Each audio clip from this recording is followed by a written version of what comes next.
Ya, assalamualaikum warahmatullahi wabarakatuh. Di sini saya akan menjelaskan tentang tugas ini ya, mengolah tabel menggunakan SQL di pembelajaran basis data. Nah, untuk database yang saya pakai sendiri ada dari proyekan saya, yaitu Plan Sasri.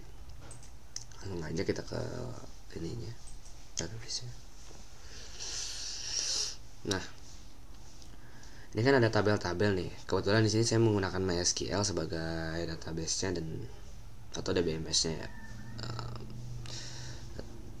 Dan ya, ini bersifat SQL atau relationship karena bersifat tabular ya, nggak kayak MongoDB atau misalkan sekarang tuh Firebase yang SQL dan lebih cepat juga. Ya sebenarnya ini udah ketinggalan zaman sih, tapi ya karena masih sering dipakai jadi is fine gitu, nggak salah juga. Nah, untuk database sendiri bisa database ini kan biasanya orang tuh buatnya dari sini deh, dari struktur misalkan. Di sini kita bikin tabel baru. Bentar. Di sini nih kita bikin tabel baru, namanya apa dan fieldnya apa aja gitu kan. Biasanya di sini nih field tipenya sendiri banyak gitu, file tipenya. Nah, tapi saya nggak gitu bikinnya. Saya bikinnya di migration karena framework yang saya gunakan sendiri itu telah menyediakan struktural atau struktur untuk membangun database biar lebih mudah gitu, entah itu upload ke hostingnya, pas masa stagingnya dan developmentnya, serta nanti pas masa production gitu, supaya nggak pindah-pindah file SQL. Karena kan file SQL tuh banyak collection ya, takut ada error nih di collection ini misalkan. Karena kadang-kadang tuh ya kita bikin satu SQL dalam satu tempat tapi collectionnya berbeda.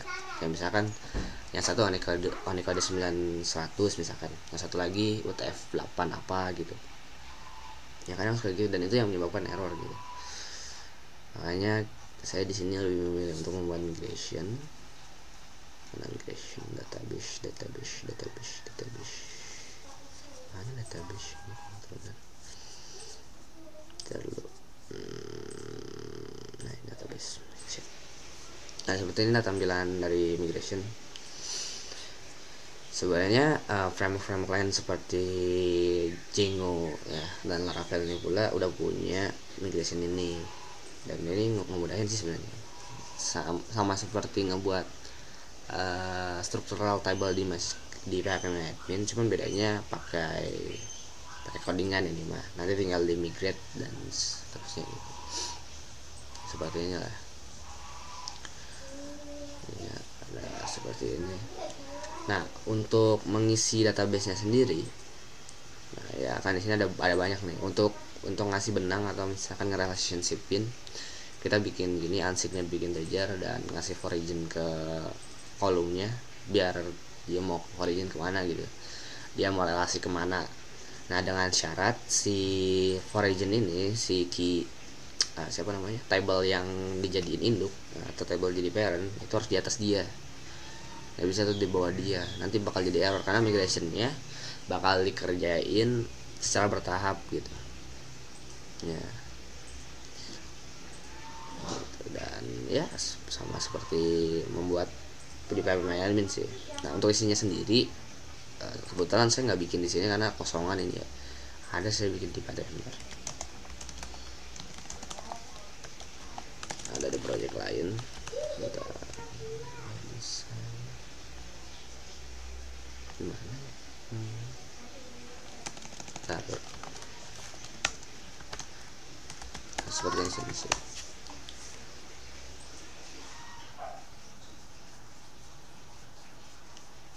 Nah, ini penjualan jasa lebih pada app-nya. Bisa dilihat juga nanti di menu by design apa gitu. Nah, di sini kalau di sini saya membuat dua kan, migration dan juga seeder. Nah, seeder ini buat apa? Seeder ini buat ngisi database-nya. Ngisi database awal. Jadi PHP misalkan PHP Artisan Maxseed, PHP Artisan migrate min seed gitu misalnya. Itu sekalian di migrate tablenya atau strukturalnya, disama diisi ini sama si seeder ini gitu.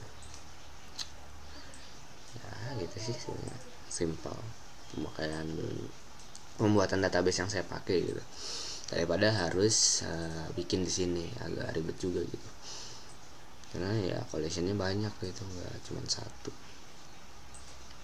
Itu aja sih. Dan ya di sini kan ada desainer juga ya, di sini saya bakal jelasin dikit tentang relasi-relasinya. Bentar.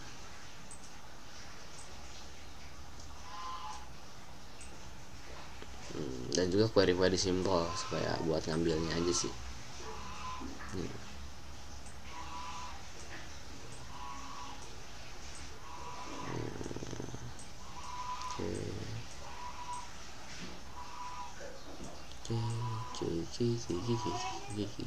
Nice. Nah jadi gini, sebenarnya ini kan aplikasinya aplikasi untuk ekspor impor ya, lebih tepatnya ekspor impor tanaman gitu. Ini nah, ekspor impor tanaman ini kan jelas membutuhkan tanaman master gitu sebagai inputan tanamannya. Nah di sini kan ada juga deh, pertama kita punya di sini yang namanya pricing dulu aja deh. Nah pricing ini gunanya buat apa? Karena ekspor ini tidak tergantung sama harga tanamannya, kita cuma ngekspor nih, kita nggak peduli harga tanamannya berapa, cuman kita menyediakan jasa ekspornya aja gitu. Ini berdasarkan jumlahnya jadinya, misalkan 1 sampai 50 misalkan harganya berapa gitu, dan ada di sini value-nya. Di sini pun ada countries nih. Countries ini gunanya buat apa? Biar si user itu nggak keluar jalur gitu. Maksudnya kita mengantisipasi bahwa user tuh ngelakuin kesalahan inputan gitu. Misalkan tahunya dia yang ngisi country yang nggak ada di dunia gitu kan, itu ribu. Jadi mendingan kita sediain database nya aja sih, biar country-nya ada gitu. Jadi ini ada di sini dan sebagainya.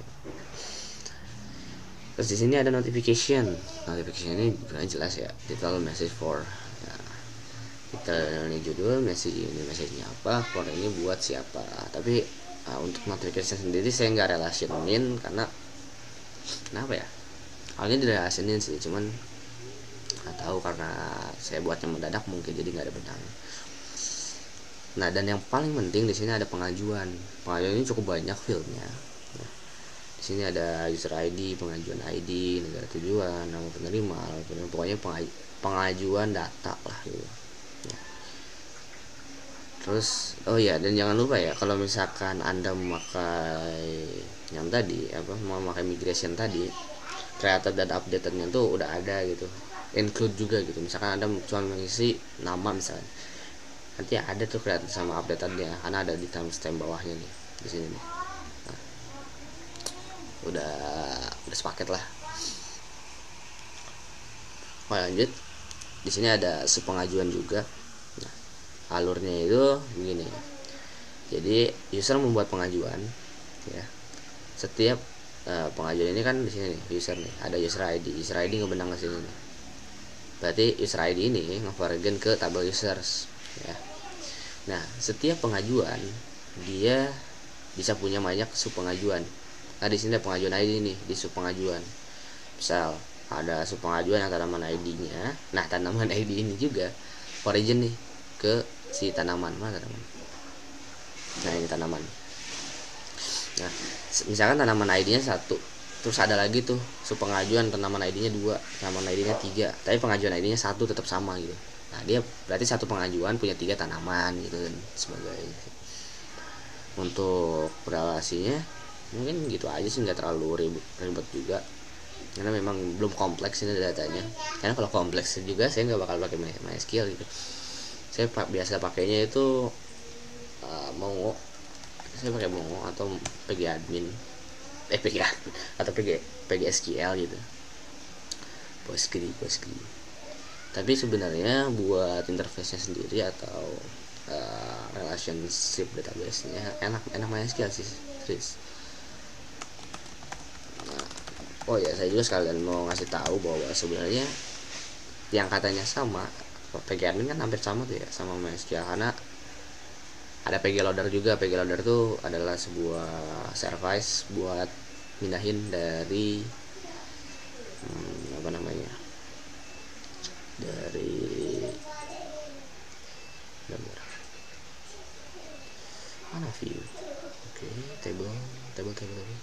dari MySQL ke Postgre gitu, namanya PG Loader.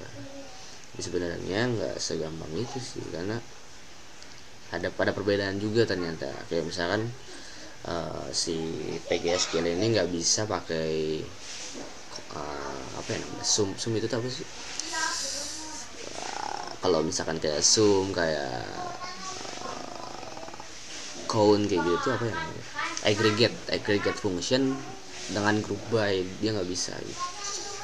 Sebenarnya semuanya hampir mirip sih, karena ya sama-sama relationship sih. Jadi sebenarnya semua database yang relationship nggak akan terlalu jauh bedanya, paling cuma beda di query dikit gitu,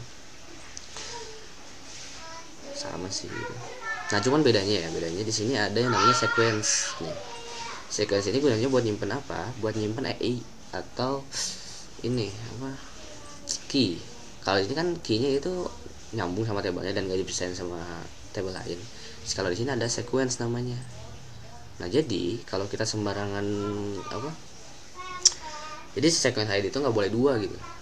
Kalau kita misahin kalau misalnya kita copy misalkan dari skema ini, skema public misalkan, ke dalam skema lain yang udah ada sequence-nya, itu nggak akan bisa, harus di rename dulu atau diapain dulu gitu sih. Nah ya, dan juga Postgre ini punya yang namanya skema. Ini skema tuh beda banget dari MySQL. Kalau MySQL kan langsung tabular, langsung table ya. Bisa dikatakan ini skema ini tuh database-nya gitu. Ini nih database ini nih. Ya beda nama tapi hampir sama sih gitu. Jadi database ada table sama tuh. Database ada table, ada collection, ada operat, ada trigger gitu dan sebagainya. Itu sih mungkin. Oke, apalagi ya yang belum saya bahas di sini? Misalkan kita query simple aja ya, misalkan di sini. Pengajuan, misalnya pengajuan.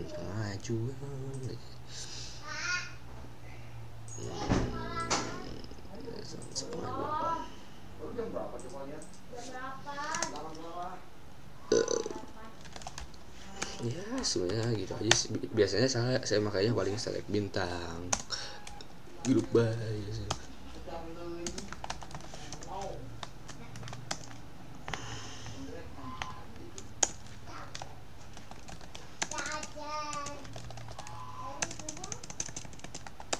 Ya gitu aja sih, nggak terlalu ini juga.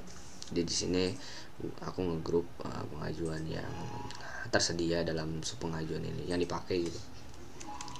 Misalkan mau ngesum gitu. Oh ya, kalau ngesum di sini aja sih, di baik. Nah, di sini ada harga, ada price-nya juga. Kalau nggak salah, ntar bayaran.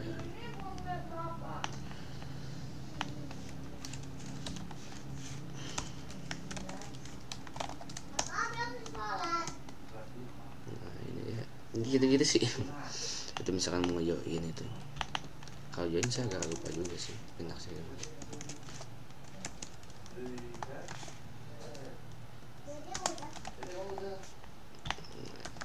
Form pengajuan.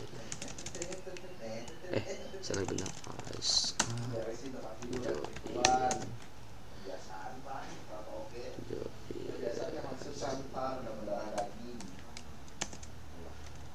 Aduh, aku lupa juga nih. Join pengajuan misalkan.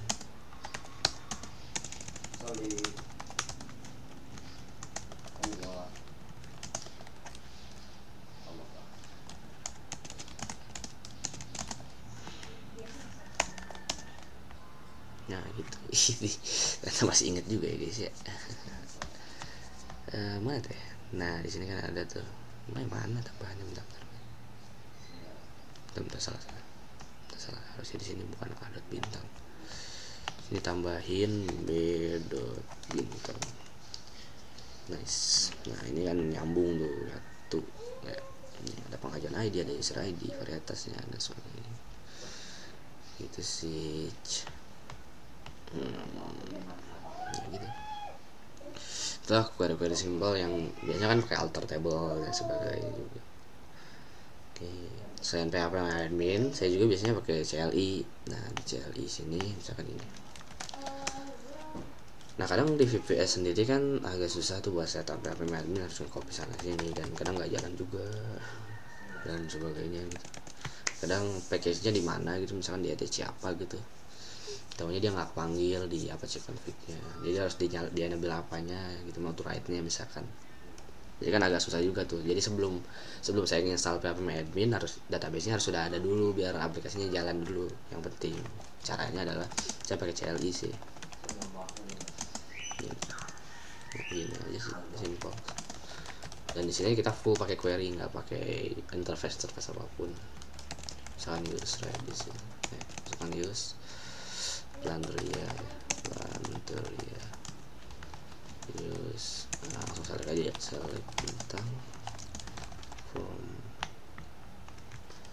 from pricing. Nah gitu aja sih. It's a simple but ya itu agak sulit juga kalau misalkan ngelakuin sesuatu yang agak repot seperti bikin trigger dan sebagainya. Oke, mungkin cukup sekian videonya dan ya seperti biasa terima kasih. Bye bye.